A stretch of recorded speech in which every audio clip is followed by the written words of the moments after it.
Ya itu saja kita. Karena kalau tidak direduksi begini, kita akan ikut kelompok-kelompok kecil yang merasa benar sendiri. Misalnya kelompok-kelompok yang kecil-kecil sing aneh-aneh, itu kan mereka lebih orisinil. Tapi saat orisinil kelompok kecil itu luwih ngeri.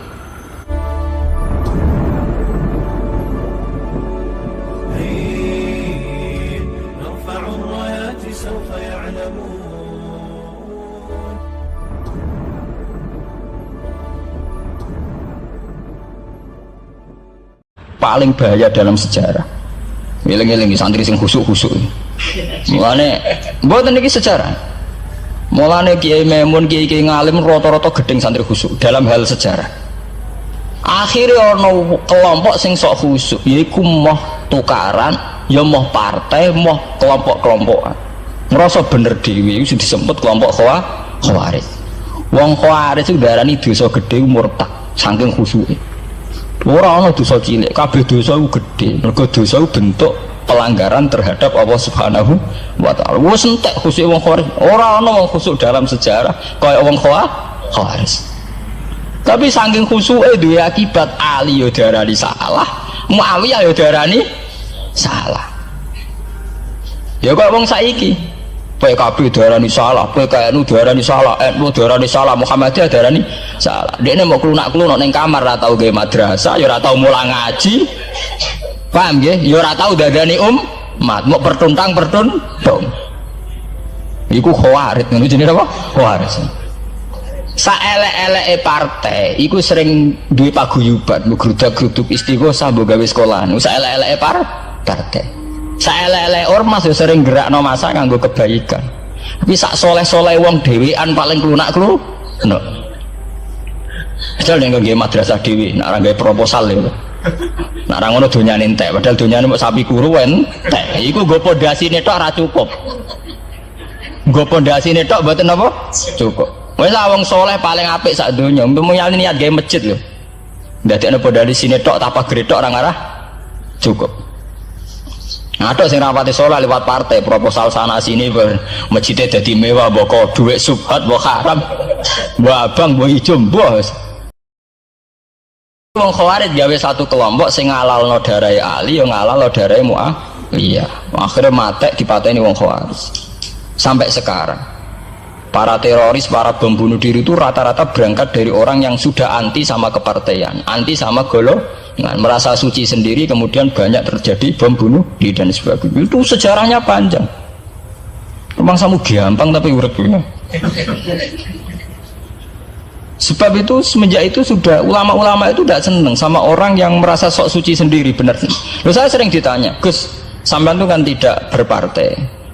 Terus kalau organisasi di Indonesia yang sampean ikuti apa? Tak jawab. Asal NU atau Muhammadiyah itu mayoritas, saya hanya ada di antara dua itu.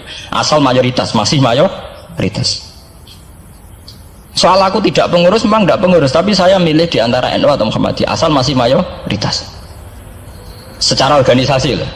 Bahwa per detail perilaku kita karena kita punya ilmu, ya mungkin kita punya keekhasan sesuai kapasitas masing. Tapi kita harus milih salah satu NU atau Muhammadiyah. Karena ya Nabi sering pesan bahirul muslimin wa man sadza fin nar alaikum bil jamaah fa inna yadawahi ma'al jamaah wa man sadza fin nar. Kamu harus ikut kelompok mayoritas. Kamu nggak boleh hidup sendiri. Wa man sadza fin nar, yang merasa benar sendiri masuk neraka. Ya karena itu tadi ada madrasah karena dibikin kelompok NU. Nanti ada sekolahan modern yang menjadi izzatil Islam wal muslimin melawan wong Kristen atau wong fasik, ya sekolahan Muhammadiyah. Ngerono madrasah, ono turutan, ono lagar penceng, jasane wong ono sekolahan sing iso bersaing mbek non muslim wae Muhammadiyah. Ya itu saja kita. Karena kalau tidak direduksi begini, kita akan ikut kelompok-kelompok kecil yang merasa benar sendiri. Misalnya kelompok-kelompok yang kecil-kecil sing aneh-aneh, itu kan mereka lebih orisinil. Tapi saat orisinil kelompok kecil itu luwih ngeri. Misalnya kayak kemarin ada kelompok An-Nazir.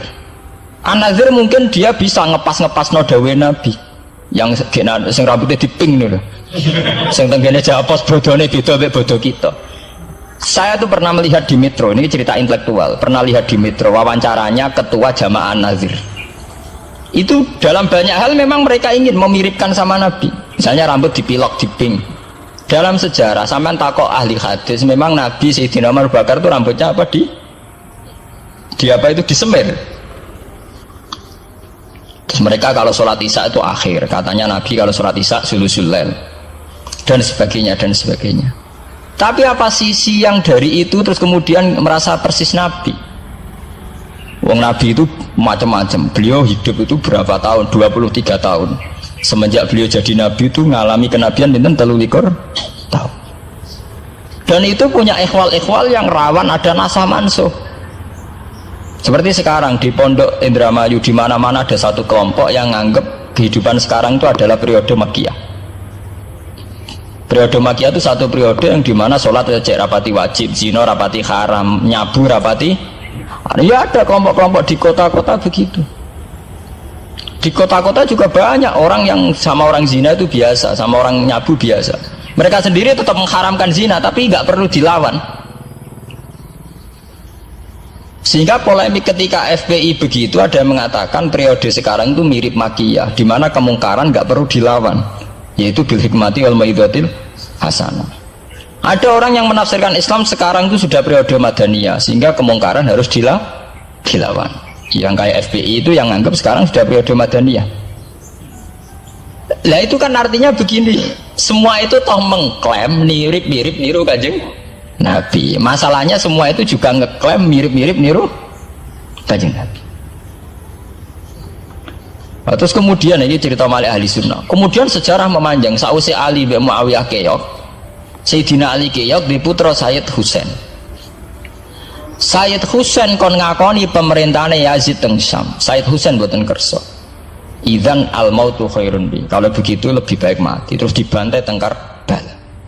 Bonus. Ketika dibantai di Karbala malah melahirkan trauma lagi. Wong Islam sing model tipikal Sunni tetap melok Yazid. Tipikal Sunni bukan Sunni, tipikal Sunni. Artinya melok Yazid wes ora usah dituntut dendam, malah ra ono bare. Akhirnya gak dendam.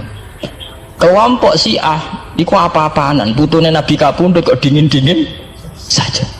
Kudu ono revolusi, akhirnya revolusi. Sing nglahirno kelompok Syiah kanthi sak mangke. Karena kelompok Syiah itu berangkat dari tragedi Husain, semua penanggalan Syiah mengacu 10 Muharram di tanggal kabudute Sayyid Husain, dan revolusi Syiah selalu mengacu kebangkitan Sayyid Husain. Nah ahli sunnah mulai dulu karena melihat fenomena semua macam-macam pokoknya kayak orang ini dan buatan derek-derek itu mulai dhisik. Bon, begitu terus sejarah sampai lahirnya sejarah intelektual. Nah sejarah intelektual sejarah paling nakalan, jadi mau resiko terus ujuk-ujuk dari sejarah intelektual, yaitu yang diikuti kados Mbah Hasyim Asy'ari, Mbah Fadl, ulama-ulama. Terus wonten panduan ahli sunnah secara gampang. Artinya secara gampang begini, ahli sunnah itu siapa? Orang yang dalam bermadzhab fikih mengikuti ahadul madzahib al-arba'ah. Orang yang dalam ilmu kalam mengikuti Abu Musa al-Asy'ari atau Abul Hasan al-Maturidi. Orang yang dalam tasawuf mengikuti Imam Junaid, Abul Qasim al-Junaidi atau Syekh Abdul Qadir al-Jilani. Ya begitu. Tapi kan mereka-mereka yang jadi panutan kita kan orang yang baru datang kemarin. Masa sahabat sabarani ahli sunnah? Tabiin, masa tabiin pengikut Abu Musa al-Asy'ari? Dhisik endi tabiin Abu Musa al-Asy'ari? Masa Sayyidina Umar pengikut Imam Syafi'i? Wong dhisik Sayyidina Umar. Nah itu jenenge pembakuan sejarah secara intelektual. Artinya karena mendefinisikan ahli sunnah itu kangelan. Sebabnya ahli sunnah itu wong sing ciri utamane itu Syafi'i atau Maliki atau Hanafi. Dalam akidah anut Asy'ari atau Matu, ya hanya begitu saja. Ya sesuai secara kultural kalau di Indonesia ditakrif ahli sunnah sapa ya nara NU ya Muhammadiyah. Karena Wahabi itu klaim ahli sunnah, sama jangan salah paham. Wahabi sendiri itu menurut konvensi internasional itu masih ahli sunnah. Yeah. Dalam seminar-seminar OKI sedunia Wahabi itu masih kategori ahli sunnah. Muhammadiyah termasuk masih kategori ahli sunnah. Tapi kemudian ahli sunnah direduksi lagi. Ahli sunnah iso boy, yang sarungan keturunan kuno ya napa? Ahli sunnah. Repot kan? Akhirnya secara global digawe takrif ahli sunnah itu sapa? Sing ora jelas sikape. Lah anak Syiah sing wani Amerika, takrif itu berkembang terus. Kok kebetulan Syiah diwakili oleh Iran, mulai dhisik ciri utamane Iran wani Amerika. Enggak dong, Iran nate di presideni sah Iran. Sah Iran itu Pahlavi. Pahlavi bonekane Amerika. Terus digoleng no mbek monarkine Khomeini mbek Ali Syariati. Semenjak itu Iran identik mbek wani Amerika dimulai zaman era revolusi sinten Khomeini. Badhe niku Rafsanjani nggih masih wani Amerika.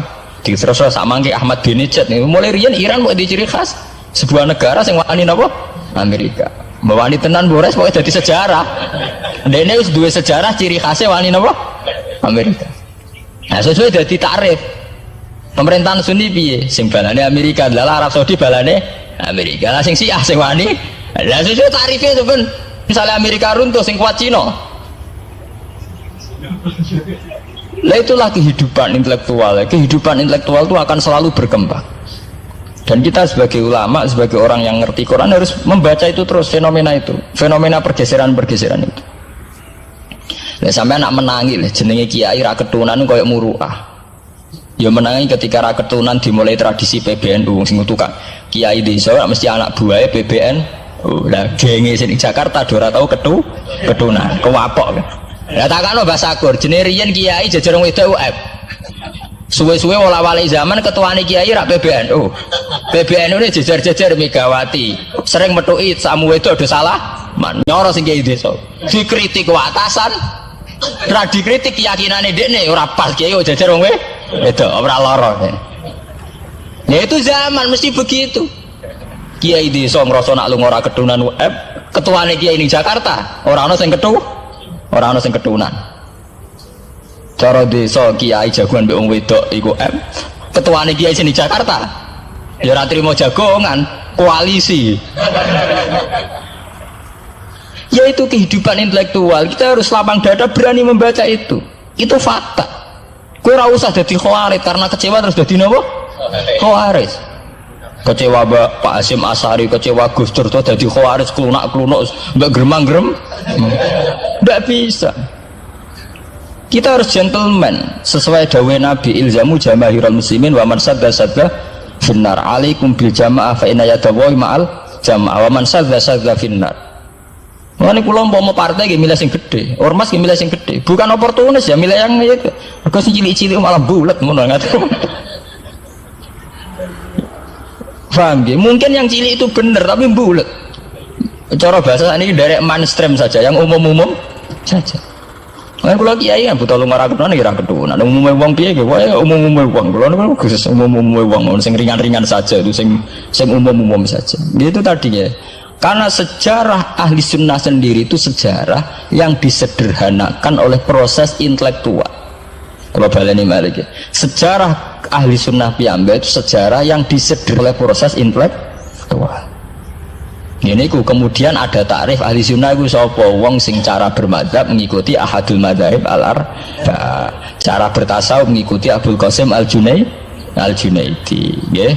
Cara bertauhid atau berilmu kalam nganggo Abu Musa al-Asy'ari atau Abdul Hasan al-Maturidi. Tapi mana ada takrif itu zaman Nabi? Nabi ora menangi periode ini Abu Musa al-Asy'ari, ya ora menangi Abdul Hasan al-Maturidi. Zaman itu mau ngoten tok. Ahli sunnah sinten ya Rasulullah? Ma'ana alaihil yauma wa ashabi. Ya wong sing anut aku lan anut sahabatku. Alaikum bisunnati wa sunnatil khulafair rasyidin al-mahdiyyin. Kowe ku anut aku lan anut khulafair rasyidin. Iya zaman Abu Bakar enak ketuane sitok. Tunggale zaman Basim Asy'ari enak karo anut Basim, nak ira putu. Jare sepuh ya putune, jare sitok iku ya putune, iku ya putu. Angger wong ya putune. Kula ereng wonten kiai alim wali teng Jawa Timur. Niku anak putune iku ora bangga. Mergo gerwong wis putune. Lho nggih to nggih. Misale Basim Asy'ari kiai top. Nah Basim jek dhewean kabeh wong menapa dawuh Basim. Era anak rek 6 mbok 5. Lah nek era putu karek ngitung kan. Anak 5 dan anak 5 anak putune wis salah. Sawe. Putune madhabe beda-beda. Wong kula mondok sarang nggih menangi, istilah sarang riyen Bani Ghazali, madrasah sarang namine Madrasah Ghazaliyah. Era Mbah Mat Bani Ahmad. era Bazubair Dugdeng, alim terkenal istilah Bani Zubair. Samangke pun benten malih. Putrane Bazubair itu banyak. Ya, putrane Bazubair banyak. Nah, kebetulan yang punya nama besar Kiai Maimun. Ya ada sendiri Bani Maimun, yang satu Bani siapa? Bani ya sama Bazubair. Tapi era anak kan sudah beda kan. Lah Basim Asari nasibnya ya nanti kayak itu. Beliau satu dulu masih tunggal, wong mesti daerahnya Basim Asari. Era putu. Gus Dur ya putune, Lili Wahid ya putune. Anake Ki Wahid piyambak pinten? Urung anake Pak Yusuf Hasim piyambak pinten? Anake oh pirang-pirang. Kabeh ketika tukaran alasan aku ya putu, iku ya putu. Sing dinggo genderane bae ayo. Dan iki kula cerita, Mbah Batu Ampar, Samsudin Batu Ampar wali terkenal. Ya wong dadi putune ya bangga, tapi saiki putu-putune ora bangga. Mergo anggere wong ya putune. Lah anak sebagian anak sing seneng wayo, apa anggere wong putune. Wong di antara duriyane sing seneng wayo. Anggere wong ya putune. Ini masalah-masalah yang itu tadi ya. Kemudian ada persederhanaan intelektual. Kayak masalah ahli sunnah itu. Sing anut Sayyidina Ali jari anut sahabat, sing anut Muawiyah jari anut sahabat. Termasuk sing anut Ibnu Abbas, sing anut Abdullah bin Umar. Di mana dua sahabat ini dalam posisi orang melok-melok. Makanya kayak saya, kayak ulama-ulama rata-rata mengikuti mazhabnya Abdullah bin Umar.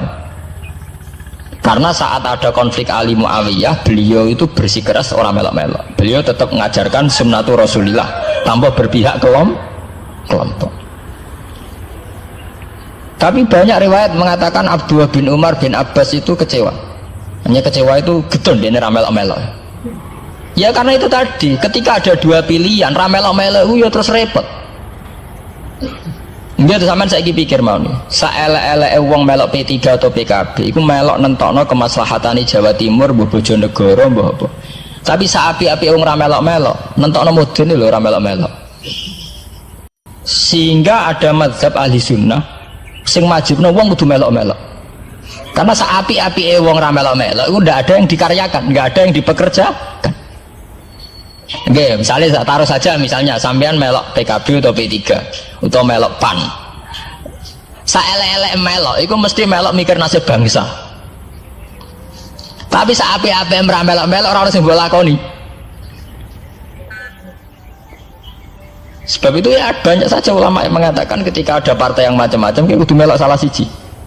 Bukan apa-apa ya nganggo perhitungan amal. Kalau ulama ya pakai perhitungan apa? Amal. Sebab itu ketika ada waqatil Jamal, ketika Sayyidina Ali bentrok be Aisyah, itu ya sahabat ada yang melok Aisyah, ada yang melok Ali, orang kok terus muni ra melok. Ya tapi itu tadi kula mau matur teng awal, ketika Rasulullah dawuh kowe anut aku lan anut sahabatku, dawuh iku masih normatif. Artinya normatif ketika sahabat kepemimpinannya tunggal jelas anut Abu Bakar. Lah nek saiki sahabate dhewe wis tukaran. Iku waktu gale ana wong dawuh kowe anut kiai, mati urip donya akhirat anut kiai. Lho urusane kiyaine dhewe wis beda be. Ngono urusane kiyaine dhewe wis beda. Nah iya misalnya kiai PKNU kan ngono alasane, kowe anut kiai, anut sapa ora anut. Ya empun Mbah, tapi kiai kula P3. Mau cari kiai P3 kowe mati urip anut kiai, empun anut Mbah, cuma kiai kula PKB. Lah ini masalah. Lah ahli sunnah itu kayak itu, posisinya itu begitu. Nah, kemudian konvensi internasional mengatakan daripada bulat ngono terus dibakukan secara intelektual dan diikuti oleh Mbah Hasyim Asy'ari, Mbah Fadl, ulama-ulama Indonesia terus gawe takrif sing sederhana. Ini terus dibakukan lewat kitab Al-Kawakibul Lama'ah sing disahkan Muktamar teng Jombang. Ahli sunnah pokoknya panduannya begitu. Fikih aja sampai metu ka madzhabul arba'ah. Tauhid aja metu ka Abu Musa Al-Asy'ari atau Abdul Hasan Al-Maturidi. Tasawuf anut Imam Abdul Qasim Al-Junaidi atau anut si Abdul Qadir Al-Jilani. Ya, atau Imam Ghazali ya kayak itu. Artinya umpama bebas ngeri. Misalnya bebas ngeten. Fikih anut Dawud Adzairi, ora selingkuh terus ki misalnya. Wong Dawud Adzairi syaratnya kawin kaya wong selingkuh. Mesine fikih anut Dawud Adzairi gak barbaran. Oleh kawin mut'ah, oleh kampung tak apa wali, ora seneng hotel seksine supir tok terus kawan kawin. Lah umpama tasawuf anut Ibnul Arabi, utawa anut al-khalas. Apa ora wahdati wujud kabeh manunggaling kawula ing Gusti. Untung nggak tahu kita tasawufe kon anut Abdul Qasim Al-Junaidi sing kaya umume wong. Beliau sebagai ulama ya mulang ya kumpul wong. Lah munggo tasawufe anut Ibnul Arabi.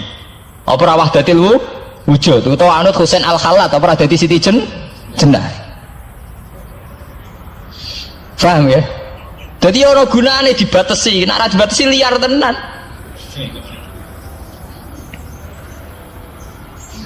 Paham ya? Ini masalahnya bandingannya ekstrim. Misalnya fakih kok kaya anut Dawud Az-Zahiri, kaya apa? Nak kena ngomong sing mut'ah. Malah anggar ngaji mu'in Wahab anggar nyeritakno syarat kawin nganggo wali khilafan di Dawud Az-Zahiri, nganggo syahid ya khilafan di Dawud. Mergo cek dendam ulama-ulama beda tau diri. Syarat kawin kok gampange kok. Paham ya? Lah santri dendam mbek madzhab dhewe mergo syarat kawine santri kudu nglibatno bapake wali. Lah kadang bocah wis pacaran bapake ra setu.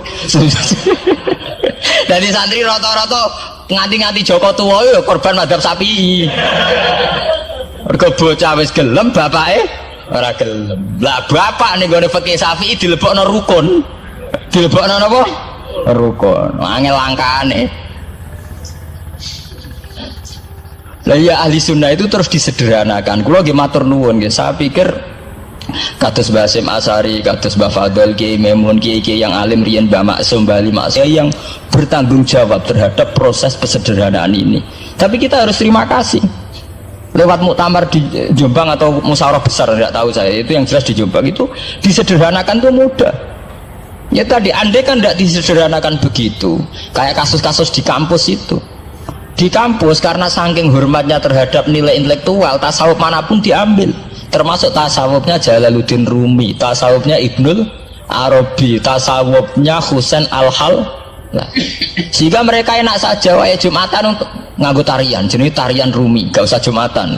Kalau tarian Rumi ya ibadah, Jumatan gimana? Dari Rasulullah Shallallahu Alaihi Wasallam itu harus ditulis, karena hanya dengan ditulis ilmu itu abadi. Nggak boleh riwayat itu hanya berdasar karena kamu hafalan mundobit itu terus tidak nulis, tidak boleh. Kita itu punya pengalaman buruk dan itu eman betul. Gini ku fiqhul Les bin Sa'ad. Al-Les afqahu min Malik, dari Imam Syafi'i. Al-Les afqahu min Malik. Illa anna ashabahu dayya'uhu, kata Imam Syafi'i. Lais itu orang paling alim, alimu Misra, faqihu Misra. Itu kalau debat sama Imam Malik itu berjilid-jilid. Tapi ashabu Malik itu lebih peduli terhadap pikiran-pikirannya Imam Malik, sementara ashabul Les itu enggak. Sehingga enggak ada mazhabnya hilang. Jadi nasib ulama yang mazhabnya hilang itu Les bin Sa'ad. Kemudian Sufyan bin Uyainah, ini semua gurunya Imam Malik. Sufyan As-Tsauri juga gurunya Imam Malik, gurunya Imam Syafi'i. Nanti nasibnya Mbah Mun kalau tidak ada yang mentadwin, membukukan, akan seperti itu. Karena orang akan menafsirkan tidak dengan panduan guru-gurunya ila Rasulullah Shallallahu Alaihi Wasallam. Saya masih ingat ketika ini betapa luar biasanya Mbah Mun tentang tafsir. Seperti yang dikatakan Gus Rosid tadi, Mbah Mun itu putra Mbah Zubair, tapi ngaji sama orang ahli tafsir, ahli Quran, Said Alam. Sehingga Habib Salim Asy-Syatiri itu punya karangan ya tentang tafsir, namanya An-Nafahat Al-Haramiyah atau Al-Fawaid Asy-Syatiriyah. Kalau gadah kitab sekitar 2 jilid. Mbah Mun itu dulu ngajar kita Faidul Khabir fi ulumil Quran, fi ulumit tafsir. Rian ngajar seminggu 2 kali di MGS. Ini Pak Sukron ya termasuk alumni MGS, berarti pernah sekolah berapa kali Pak? Diulang Mbah Mun? Seminggu. Eleng seminggu 2 kali. Hatam. Tak kok hatam gak boleh. Jujur itu baik. Jadi jujur itu baik. Nah, barokahnya mudawan. Saya beri contoh satu, betapa resikonya andaikan ilmu itu tidak mudawan. Ya kayak Khawarid itu. Khawarid itu orang yang ibadahnya khusyuk, tapi itu kecelakaan bagi sejarah umat. Sampai Nabi ngendikan syarru hadil ummah al khawarid syarrul khalqi wal khaliqah. Orang khawarid itu buruk-buruknya makhluk, ini Kak sabda Rasulullah sallallahu alaihi wasallam. Karena orang khawarid itu menganalisis nubuwah itu dengan pikirannya sendiri, bukan dengan pikiran sing mudawan musalsal ila Rasulullah sallallahu alaihi wasallam. Saya beri contoh yang paling gampang. Ketika Nabi Fathu Mekah itu kan corong Jawa kudune kaul itu semangat tawaf. Tapi Nabi unik, semua sahabat itu tofu mus'atan, semua tawaf secara jalan kaki. Padahal kayak apa kita diusir dari Mekah, kayak apa kita meninggalkan Mekah secara tidak terhormat. Mestinya Fathu Mekah yang diperjuangkan mati-matian itu menjadikan hal yang luar biasa. Dan kita punya kaidah al-ajur bi qadrit ta'ab, bahwa pahala itu sesuai tingkat kesulitan. Tapi Nabi itu unik, semua sahabat itu tawaf jalan, tapi Nabi itu tawaf rakiban. Nabi dengan santainya naik unta, kemudian beliau tawaf. Itu andai kan tidak ditadwin, tidak dibukukan oleh ulama-ulama, termasuk Imam Nawawi yang ngarang Majmu', maka orang khawarid atau yang sejenisnya, nggak usah diterjemah garis keras atau garis apa nanti sensitif, pokoknya khawarid dan sejenisnya. Dan itu di Mekah, jadi kamu jangan ngait-ngaitkan dengan Indonesia. Itu mesti menafsirkan kok enak Nabi lengas-lengas numpak unta sing liyane mlaku. Tapi barokahnya tafsiran ulama itu dibukukan. Nabi yang saat itu tawaf rakiban, ya, Nabi yang saat itu tawaf secara berkendara, itu afdolu mungkin bi alfi fadilatin sampai ila mala nihayatallah daripada yang tawaf masyian. Karena yang tawaf berjalan itu hanya melakukan satu kaidah bahwa al-ajru bi qadrit. Tapi itu punya resiko fikih jangka panjang. Andai kan Nabi ikut tawaf jalan, maka akan dianggap syarat sahnya tawaf harus berjalan. Dan itu kita kesulitan ketika kita setengah lumpuh, setengah sakit. Lalu kalau kita pakai kursi roda, pakai skuter, dalilnya apa? Barokahnya Nabi tawaf rakiban, maka ada solusi, ada referensi kalau kita tawaf tidak masyian, yaitu dengan cara naik kursi roda dan yang lain-lain. Maka ketika Imam Nawawi, maka yang dilakukan Nabi itu fardun alaihi, Nabi melakukan itu harus, karena Nabi harus menjelaskan ke umat bahwa tidak termasuk syarat sahnya tawaf adalah secara berjalan, tapi naik juga boleh. Itu andaikan tidak ditadwin oleh ulama, maka pikiran ini tidak sampai kita. Dan kita rodok-rodok khawarid, kok enak Nabi, padahal Nabi pas itu ya sehat. Nah sama, ketika Mbah Mun ngersakno Gus Yasin jadi wakil gubernur, juga banyak Gus Rosid ini, Gus Subak kerso jadi DPR RI, Gus Kamil ya ketua DPR Rembang. Itu maka menjadi fikih bahwa ulama itu tidak harus berhadapan-hadapan dengan negara. Buktinya orang sekali berbangun, putrane diminta, disuruh mengkhidmati negara. Sehingga harus menjadi tradisi besar bahwa ulama dan umarok tidak harus berbenturan.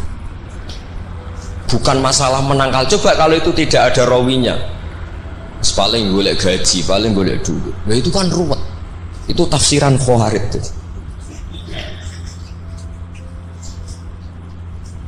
Jadi saya itu punya sanad mutasil. Saya berkali-kali ketemu abahnya Gus Rosid, beliau juga guru saya, Gus Subab, semuanya. Itu ketika beliau menolak, itu Mbah Mun maksa. Gus Kamil dulu pertama disuruh jadi DPR ya menolak, sampai pernah transit di dalam saya di Jogja itu 3 hari. Dan Mbah Mun akhirnya sampai duka harus mau. Tapi lama-lama kita tahu bahwa beliau ingin menyelamatkan Indonesia, bahwa Indonesia nggak perlu dipertentangkan antara ulama dan umat.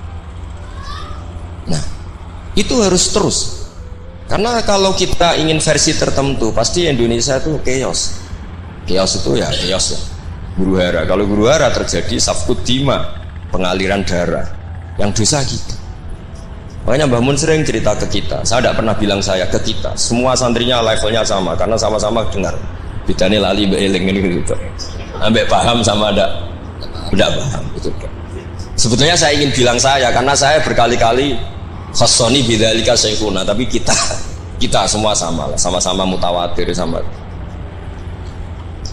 Fiqhus siyasa atau fiqhul imamah atau fiqhul khilafah, terserahlah bahasa sampeyan.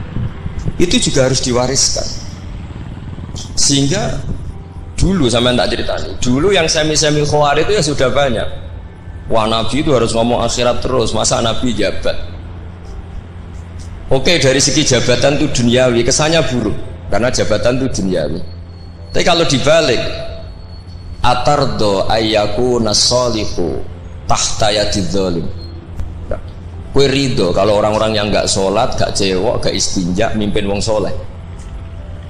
Jadi harus dibalik, harus membolehkan orang soleh yang mimpin orang dolim. Jangan dibalik, wong soleh pokok yang masjid kabeh, wiridan kabeh, dipimpin wong dolim hanya karena kamu mengharamkan politik. Jadi orang itu harus ngerti. Makanya ketika beberapa nabi itu harus kita tahu, ada nabi yang ngaji terus kayak Nabi Yahya, Nabi Isa. Ada yang nabi yang seumur-umur itu jabat kayak Nabi Dawud, Nabi Sulaiman. Kamu boleh niru Nabi Dawud, Sulaiman jabat, tapi nggak boleh meniru istrinya 1000. Itu 4 saja masalah gitu ya. Sitok wais kudu pegatan ya gitu. Rai-rai gak meyakinkan itu satu aja sudah. Tapi itu tidak saya loh.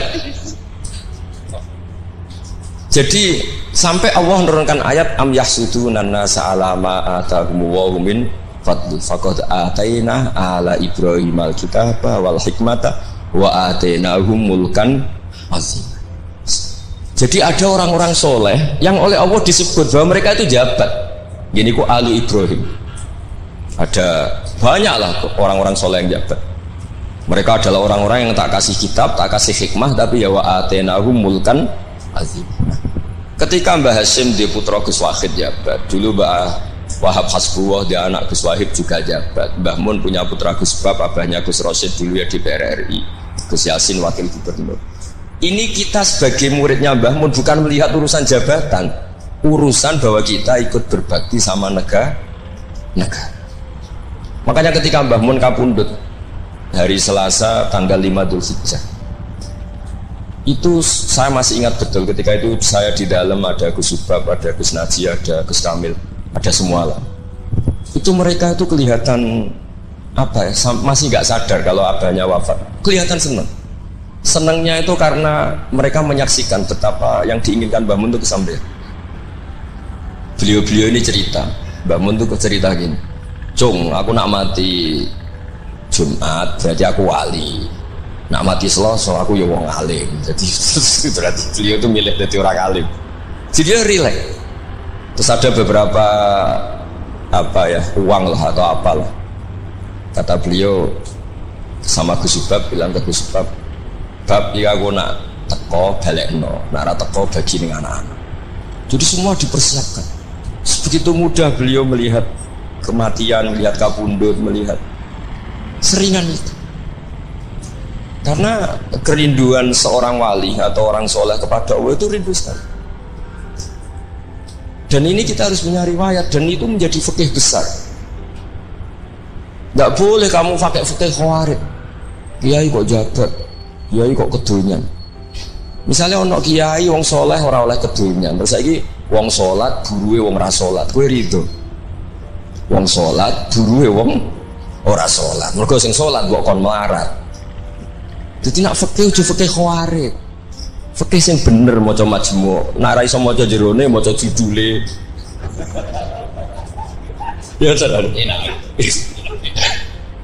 Oke, Pak Tony, Pak Sukron nih. Karena dia di Mekah lebih terkenal ketimbang Mbah Mun gitu. Itu Mbah Mun sampai tertawa-tawa. Mbah, jebule jenengan mriki terkenal kula. Kok iso kron? Lah niku tiyang tunggal dalam iki Sukron.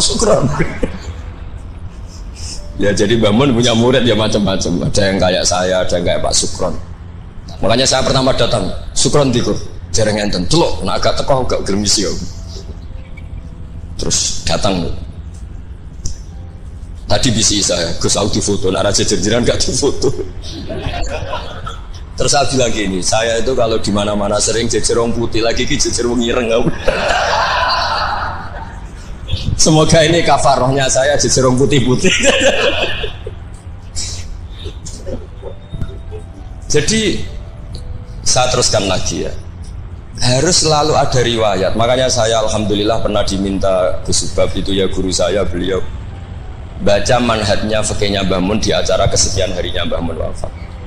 Karena saya masih ingat betul ketika di Medina saya sering digandeng bangun hak Sholahuddin Al-Ayyubi nganti pintere ngono iku jarine mergo murid Imam Ghazali.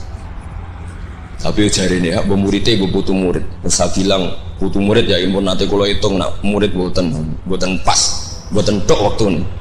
Yes putu murid. Karena saya pernah di masjidnya Sholahuddin Al-Ayyubi di mimbarnya. Itu futuhatnya itu sekitar 815. Jadi kalau tak hitung Imam Ghazali lahir 410, 450, wafat 505, kayaknya betul menang. Oh ya, senang ngono putu murid. Itu beliau punya konsep mengalahkan pasukan salib. Itu yang dipakai itu kitab Ihya. Itu singkat cerita beliau nyuruh, "Jek iku golek ya." Tak cari, ketemu terus tak tasihkan beliau, ya itu sing tak maksud ya. Itu Imam Ghazali begitu fasih cerita tentang penyusunan kekuatan. Dan itu logikanya sederhana sekali dari sesuatu yang jibillah, yang normal. Misalnya begini ya, al-insan abdul ihsan. Bahwa manusia itu pasti menjadi budaknya kebaikan. Hitung saja sekarang misalnya begini, kita jadi orang soleh, meditera karuan, gremengan sinis. Yang ini orang fasik, senyum, lomo, apian. Kira-kira orang netral itu kalau jagungan ke kamu apa ke sini? Yang lomo, yang nyaman kan? Sehingga orang boleh mengatakan ketika ngarang fikih, senyum itu sunat di karangan fikih. Tapi di aplikasi nyata tidak bisa. Bagaimana kalau ada orang netral, bisa soleh, bisa fasik, sing fasik senyum, sing soleh merengut, sehingga yamilu orang yang netral ini ke yang fasik. Kamu bisa ngarang fikih kalau sedekah itu sunat, karena itu sudah tidak wajib, karena yang wajib itu zakat. Kamu bisa ngarang fikih seperti itu. Tapi kalau dalam tatbiki tidak bisa. Misalnya saya orang soleh hidup di tengah kota, atau orang soleh hidup di pedalaman, terus saya medit mentang-mentang sudah zakat, nggak pernah sudah. Sing wong fasik jor-joran sering nyervis rokok gratis, ngopi gratis. Kira-kira kemana kecenderungan orang? Ke yang fasik, karena al-insan abdul es. Nah hal-hal seperti ini tuh yang dikaji Imam Ghazali, kemudian itu menjadi inspirasi Sholahuddin Al-Ayyubi. Kalau dia ingin solid maka harus berbuat baik sama siapa saja, karena itu cara punya kekuatan. Nah kita enggak, kita ini memaksakan kebenaran tapi prosesnya tidak simpati. Makanya kata para mufassir, walaupun tafadzur ghalidal qalbi lan faddu min khaliq, itu kata para mufassir, hada sayyidul khalqi wa hada ahabbul khalqi ilallah. Ini Rasulullah, orang paling dicintai Allah. Itu saja sekali salah dalam perilaku sosial, itu bayangannya lan faddu min khaliq, orang akan bubar. Padahal ma'anna hada mu'ayyadun fi ruhil qudus. Padahal Rasulullah itu orang yang diberi kekuatan malakut, kekuatan langit. Itu saja dibayangkan kalau salah secara sosial, lan faddu min khaliq, orang akan bubar. Apalagi kamu yang keramatnya nggak jelas, hizibnya gak mandi, terus salah sosial, istaqobbalallahu minna minkum taqobbal, ya kan? Sehingga Mbah Mun itu baik sama siapa saja, termasuk baik sama Megawati, sama apa saja. Bahkan beliau sebelum haji sempat ketemu Megawati, dan beliau sebelum itu ya pernah bilang ke saya, ke kita lah, ke kita, aku ketemu Bu Mega dan Indonesia itu damai. Makanya ketika beliau kabundut Dzulhijjah itu min asyuril hurum, karena al asyurul hurum itu ada 4, Dzulqa'dah, Dzulhijjah, Muharram, Rajab. Beliau kabundut 5 Dzulhijjah, bulan yang termasuk sakral di Islam. Dan beliau kabundut 6 Agustus, bulan yang paling nasionalis dalam Indonesia. Jadi Allah memilihkan beliau bukan sekedar tempatnya di Ma'la, tapi pakai bulan yang paling sakral sesuai konteks masing-masing. Dalam religius Dzulhijjah itu sakral, dalam nasionalis Agustus itu sakral. Kayak apa Allah memilihkan beliau? Makanya ini saya cerita ya, saya mungkin 10 menit lagi, sampai santai aja, ini nggak ganggu lama-lama supaya nggak ribet. Makanya di antara yang ditulis beliau tentang jabatan, tentang jabat, nah ini cerita saja. Beliau menulis feeling tahu saja. Sekarang halaman 37. Nanti kalau yang nggak paham ngaji sama Pak Sukron, sudah tak ijazahi tadi. Mobil tuh. Kobil tuh. Jadi nanti yang nggak paham, iya itu nanti. Kau jebolin. Apa? Kau jaluk deh. Wah, senang. Kau lagi jaluk ya sudah. Sah ya? Sah. Ini konco kula mulai teng sarang ngantos. Nanti foto-foto tegen kula tanggal 3 Syawal. Ini Pak Sukron nih. Gus, gue nak jadi kiai jegeman kaya aku. Tak pikir apa? Ceritanya gini Gus Rosid, dia itu kiai, mungkin kiai debutan. Dia dengan santainya cerita, man soma Ramadan summa addu'ahu sitan min Syawal faka'annama somat daro kullah. Jadi puasa Ramadan kemudian puasa 6 hari Syawal, maka seakan-akan puasa.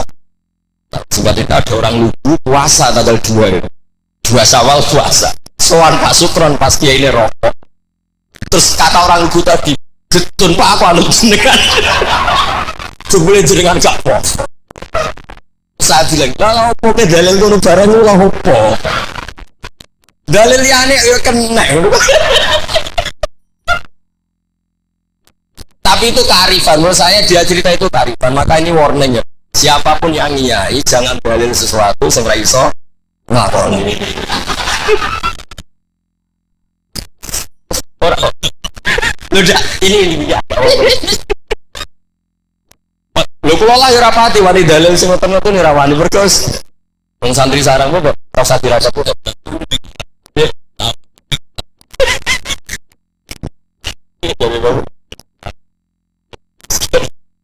Memang ini didikan sarang yang keterusan. Bangun itu kan mengharamkan santri tirakat. Santri rasa tirakat. Santri sarang rasa tirakat. Mondok sarang tok iku istirahat. Nunggu banyune wasin. Kadang ape ning WC yo iku ning lembak-lembak. Wis banyu asin gone sesekan ra duwe kok wis suwara tenan ngono. Jadi ra usah tirakat wis. Jadi saya ulang lagi, Pak. Al-fiqhu, fikih itu harus mudah. Saya yang sudah kecelok alim saja itu sering nggak tahu kalau itu tidak ditulis oleh ulama-ulama. Kayak tadi, kenapa Nabi Taufa Rokibat? Padahal Nabi juga yang mengajari al-ajri bi qadrit ta'. Andai kan Nabi tidak Taufa Rokiban, maka kita akan kesulitan nyari referensi bagaimana hukumnya tawaf pakai kursi roda. Barokahnya Mudawwan dianalisis oleh Imam Nawawi dan seterusnya bahwa Nabi Taufa Rokiban adalah wajib bagi beliau untuk memberi pelajaran bahwa itu sah. Coba kalau nggak ada penjelasan itu, mungkin orang menduga-duga Nabi itu piye dipek menangi khawarit sebenarnya.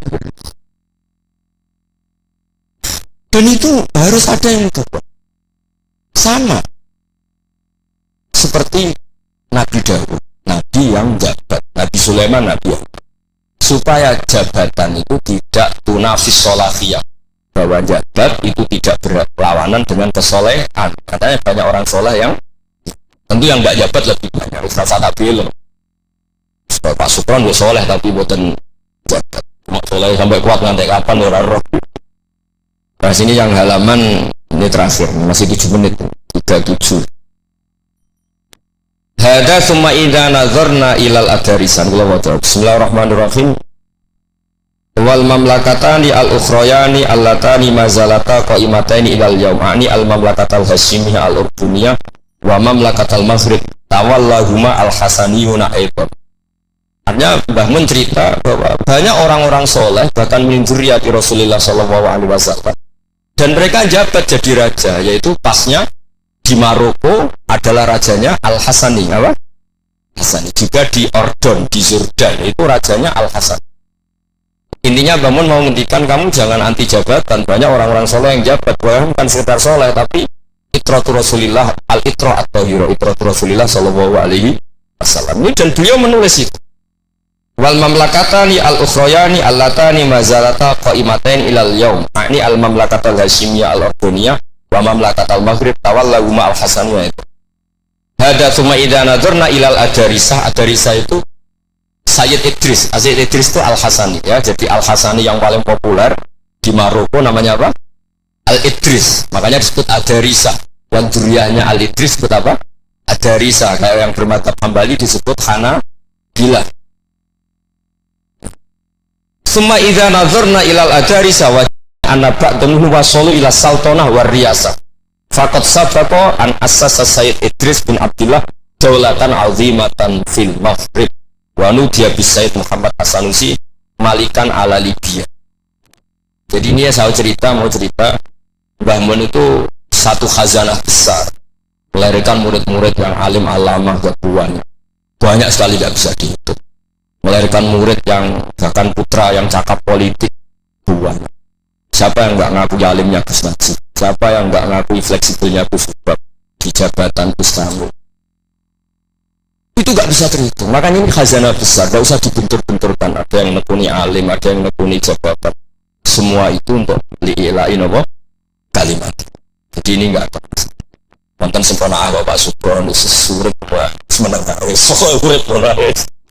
tapi tadi sudah tak ijazah. Nanti pokoknya ini kalau nggak paham, tanya Pak Subron. Assalamualaikum warahmatullahi wabarakatuh.